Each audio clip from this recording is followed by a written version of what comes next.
Do you find yourself looking at your inventory and go, I literally have nothing for my build? Or look at your build and feel like it's very basic and bland? Well, worry not laddies, because I will show you some item related secrets that y'all can use to spice up your decorating. Hi, it's Lee, and welcome to another Animal Crossing video. Whee! As someone who has made a plethora of islands and still religiously plays this game today, I wanted to share a few things I've learned over the years when it comes to item usage and decorating, some of which honestly even OG players didn't know or have completely forgotten. Now I joke around saying I'm an Animal Crossing pro, but let me just say that I don't know everything related to Animal Crossing, so if you have a nice tip that I missed, feel free to share it in the comments below. Nonetheless, these secrets can help amplify your builds and help you finish your island, laddies. And with that, let's get started. Obviously, if we place an item, it'll show up, but how many of y'all drop specific items to use as decorations? Typically, I see people dropping mats such as mushrooms and star fragments for aesthetics, but did y'all ever consider dropping handheld items? Like the name suggests, you can physically hold them in your hands, but some of these actually look really cute when dropped. Take the sparkling cider for example. Holding it gives you a cute glass for toasting, but dropping it actually gives you this really cute bear bag which you can use in a variety of ways. I typically prefer to use this bag as a filler decoration if it fits with my theme. Make sure to experiment with other handheld items to see which gives you this bag as well. Candy is another item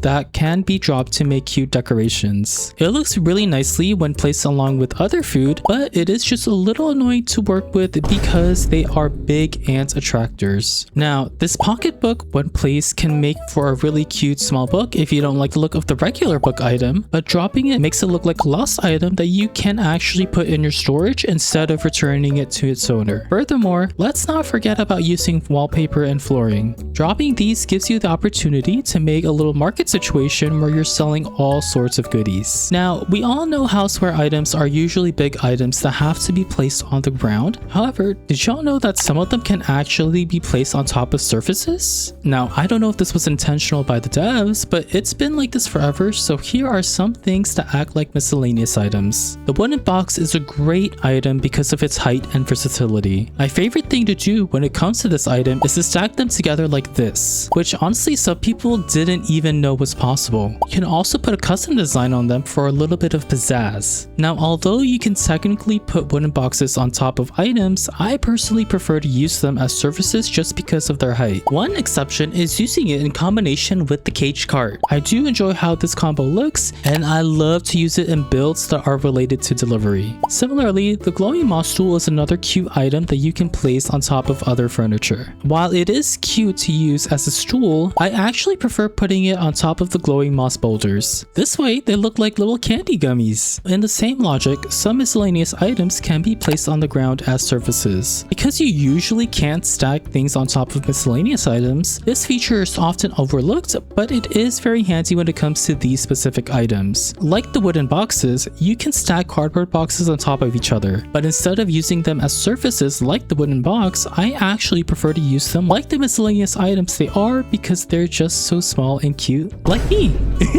Okay, anyway. Another cute item is the bottle crate. I personally love using these as surfaces, and you can even include a small custom design to make it even cuter. These are very versatile items that fit with any theme, so I pretty much use them in every island. And because of how small they are, I actually don't mind them being placed on top of furniture either. Now, we can't include bottle crates without mentioning the stacked version as well. Even though the stacked bottle crates are technically a miscellaneous item, I rarely ever put them on top just because of how big and bulky they are. But there's a case for everything, so don't forget about this item, laddies. Even so, look at how nice they are if you use them like a houseware item. If I feel like I've used too many barrels or boxes already, the stacked bottle crates are my backup for storage related items. Lights are nice items in general because of how they look when they are lit, but what about if they're not? Once turned off, the look and vibe of a specific item can completely change. One such item is the mushroom lamp. Now by default, mushroom lamps are always lit up once you place them, no matter which variant you choose, but the original color has the most drastic change. When lit up, it appears as the green mushroom, but when turned off, it comes off as a brown mushroom, perfect for natural forest builds. However,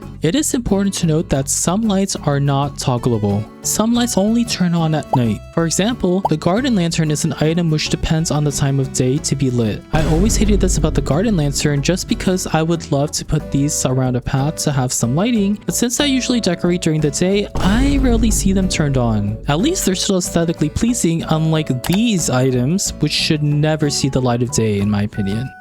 KK albums are also easily forgotten as decorations. Typically, when we receive a new song, we just add it to our collection through a music player, but don't forget that they can actually make nice indoor decorations. If you don't have many wall decorations in your storage or don't have any that match the theme of your room, check if you have any extra albums. I specifically made sure to include KK albums in my most recent island Buttercup just so I didn't forget about them. Do you see how well these portraits fit in with the decorations of the room? Why wouldn't you use one of them? Now, with all these KK songs, you're bound to find one that suits your specific theme. Now let's talk about how customization can completely change an item. Here are some items that can enhance your build because of how versatile they are. The cube light is one that I personally forget about, but it's actually such a goated item and I'll try to include them more in the future. The nice thing about cube lights is that they give you the opportunity to put custom designs, and because it's a light, you can also adjust the color of the specific image by turning it on or off. You can also be creative with how you use custom designs with cushions. Something that I've been doing a lot recently is putting the grass coat I have on a cushion as a filler decoration. With this, the cushion is basically cosplaying as grass. You can also do the same thing with the Zen cushion, but instead of putting it on top of something, it can be put on the ground to elevate an item to make it more visible and significant. For example, in this area with lots of ponds, I put the water area on the Zen cushion to elevate the toy duck. Now, the toy duck stands out from this viewpoint. Cushions are very good items to use for this sort of camouflage effect. If you don't use any custom designs, then exploring the variations of the items can be very beneficial. One such item is the beach ball. Given its name, many people would think that you should only use these for beaches, but did you know that you can use it on farms as well? The beach ball specifically has this watermelon design, and now we have the simple watermelon farm. While we are on the topic of custom designs, you can actually put them underneath certain spots of infrastructure, which is helpful when you're like me and want to minimize the in-game grass as much as possible. It's not that I hate the look of the grass, but I just love very full islands. The easiest building to place them down is underneath houses. You can actually get them underneath the little stairs in front of the door. Similarly, you can place them underneath the little bridge edges on land. These areas are typically very awkward to deal with because of how little we can place near the bridge, but doing this can help add all the small details to make the area more cohesive.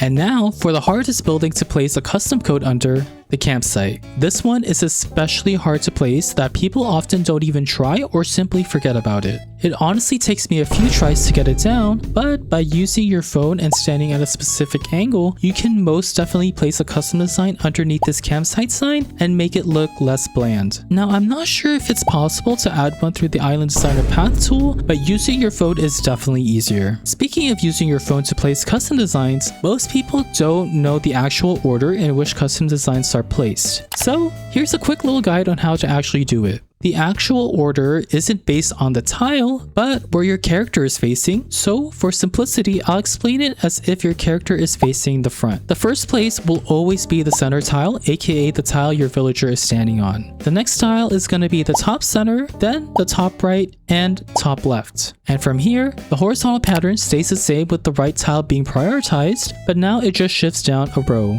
So the next tiles are the center right and the center left. Then finally, the same horizontal pattern applies on the bottom row with the bottom right, bottom left, and lastly bottom center. Now remember what I said earlier with the pattern being based on where your character is facing, so I will leave this little cheat sheet up here for y'all to save for your own decorating needs. To make things even more complicated, there's a diagonal pattern as well, but for the sake of our sanities, let's just not get into that. The last secret I have for you isn't really related to items or custom designs, but it can help your builds look so much better by allowing you to take wider angled shots. This is the camera trick. Ever since I learned it from Sparksby, I've been using it for a lot of my builds in combination with a viewpoint. For this trick, you specifically need the Pro camera, so if you don't have that unlocked yet, go get it from the Nook stop, assuming that you already passed the tutorial phase of the game. With the Pro Pro camera, you just have to go all the way up in the default angle, then press the minus button once and go all the way up,